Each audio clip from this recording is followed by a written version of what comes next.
Hey, how's it going? Reviewing this right now, and honestly, I actually rather liked it. Naruto, the last movie, for what it is and for what it symbolizes, it actually is a very, very, very good addition into the Naruto storyline. Even though it's mostly kind of more of the Sage of the Six Paths story, or at least like with them expanding on it.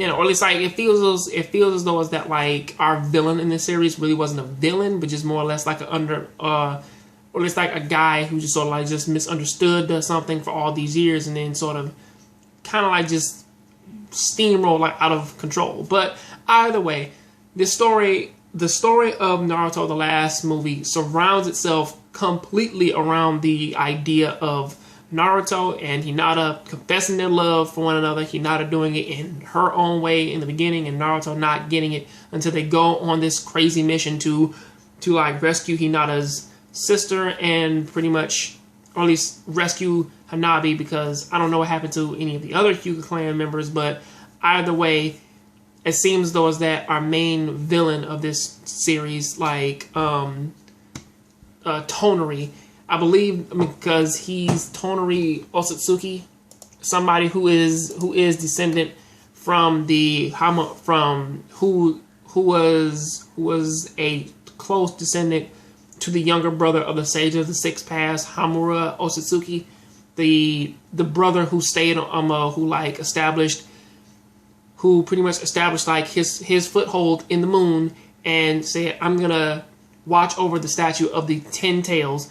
However, with this plot point, and Taruni's like entire like crux of like why he's doing what he's doing, his whole thing is sort of like a Final Fantasy villain in terms of I see the world as people, or it's like ninjas over time have fucking weaponized chakra, and they're trying to take over, like they're slowly destroying the world. So I'm about to destroy the world, and I'm about to take Hinata as my bride while stealing her sister's eyes, and pretty much using her, man, like as the crux, so that I can use this fucking crazy ass fucking eye-based ability, which was called the Tenseigun.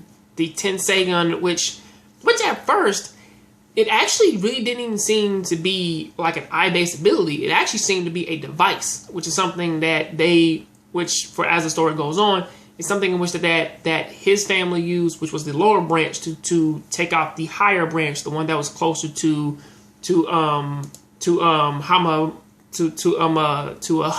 Hamura, and thus he pretty much set this task upon Hinata of saying, "Listen, I need you to go take out Taruni and stop this entire thing." Now, mind you, this entire crux of this little battle plan, or pretty much whatever, it is the main forefront. But there's one thing about the story in which that it never ever forgets. The one thing that it never ever forgets is that this is also a love story between Naruto and Hinata. Now, mind you, that pretty much the whole them stopping Taruni thing is just what you would expect from a very Naruto-esque story.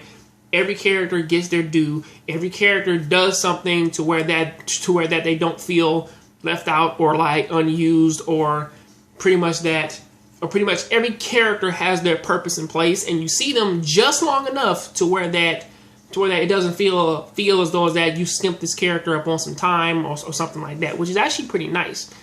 But also, upon the other half of that, they do hammer the love story in pretty hard, though, because once the mission starts, they have a very interesting way of pretty much making Naruto's hard-headed ass finally actually realize that he loves Hinata, because of course, he goes all the way down through all of his memories and also some of hers, and sees that she actually has been loving him for like a long ass while, which is something that we've all seen, but he finally sees it, and of course they confess their love. Now that's pretty much the crux of this entire story. Like Guy says, I'm about to destroy the world. They stop it and they move on. However, for this one, it's mostly a love story and story in the middle of that. Now that's just the story review.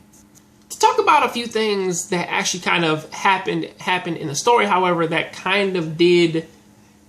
kind of was fucking kind of on the edge of my seat for, or at least was asking for questions on, were pretty much the fact of how did Taruni lose when he has abilities that actually seem to outmatch Naruto's, to where that he can turn people into his puppets by putting this orb into their chest and locking their wheels. He can he can steal other people's chakra if they're not a Byakugan user. He's a master puppet user.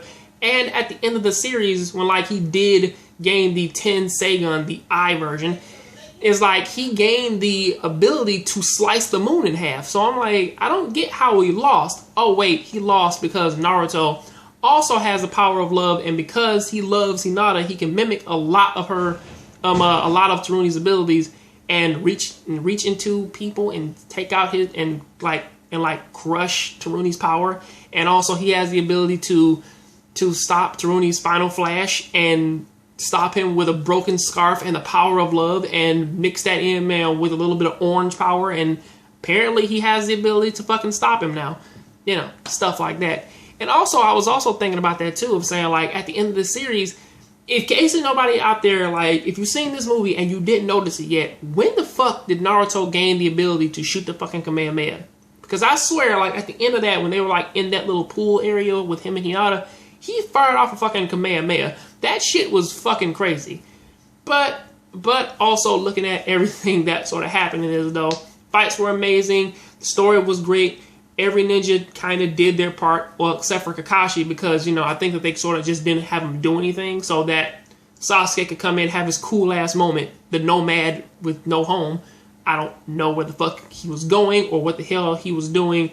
I don't know. In this land of peace, what the fuck are you doing, Sasuke? I don't know. But either way, that is how this story ends, with them helping out Taruni and giving Hanabi her eyes back, and everything goes all the way back to how it was, except for Taruni's story is actually way more sad than what you would actually believe, though. But that is what I got to say about that. Please tell me what you think about this down in the comment section, and catch you guys on the next John Grave Show. Did you like this movie, and was it the best in the series? Please let me know. I'll see you next time. I'm out.